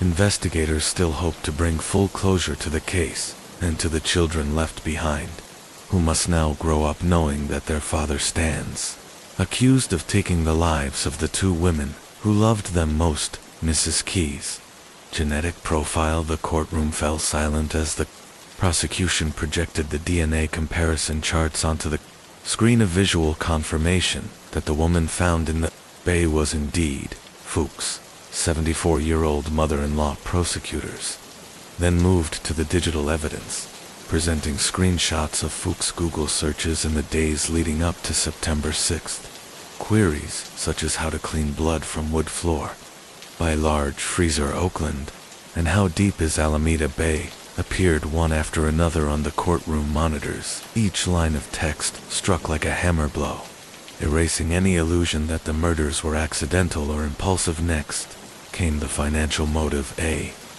representative from the insurance company testified that just months before the murders, Fuck had taken out life insurance policies for both women worth $500,000 combined, naming himself as the sole beneficiary. According to the prosecutor, this was no coincidence. It was the foundation of a calculated plan to kill for profit. As the prosecution built their narrative, jurors were shown photographs of the interior of the house on Saturn Avenue. There were faint traces of blood that had seeped through the cracks of the wooden floor, a freshly replaced carpet, and remnants of cleaning chemicals that forensic experts had detected using luminol, even though Fuck had meticulously tried to erase every drop.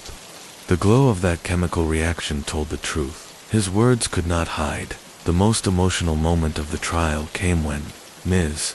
Those close friend took the stand, fighting back tears. She recalled her last conversation with the victim just a week before the tragedy. She told me she couldn't take it anymore, the witness said, her voice trembling. She wanted to leave him. She said her mother would move in for a while to help with the children until everything was settled. She sounded relieved, hopeful. Even I never heard from her again.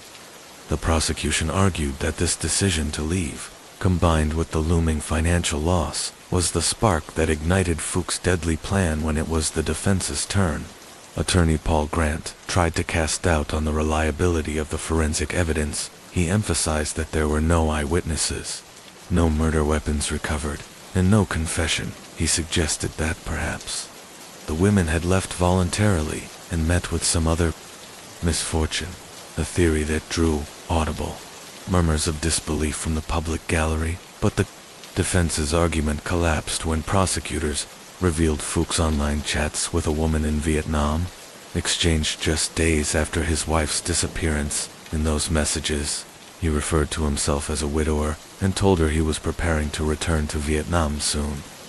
Screenshots of their conversations were displayed in court, showing him promising marriage and a new life, all while pretending to the public that his wife and mother-in-law were still missing. Who took the stand described the arrest in chilling detail. The early morning knock, the moment Fuck opened the door in surprise, and how his face went pale when he saw the handcuffs. He didn't ask why we were there. One officer said he just lowered his head. It was like he already knew after weeks of testimony. Closing arguments began. The prosecutor looked directly at the jury and said, "This was not a crime of passion. This was a crime of profit. A deliberate, methodical act by a man who valued money more than the lives of the two women who loved him most." The defense pleaded for leniency, insisting that circumstantial evidence is not proof beyond a reasonable doubt. But by then, the narrative was unshakably. On March 11, 2025, after just 4 hours of deliberation, the jury returned its verdict: guilty of first-degree murder in the death of Mrs. Key, and guilty of second-degree murder in the death of Ms. Thoes. The judge read the sentence: life imprisonment without the possibility of parole. Fuck stood motionless, eyes downcast, no tears, no visible emotion behind him. Relatives of the victims embraced one another, weeping quietly outside the courthouse. Members of the Vietnamese community gathered, holding candles and pictures of the two women. One elderly neighbor said softly, "She came here for a peaceful life, and this is how it ended, by the hands of her own son-in-law."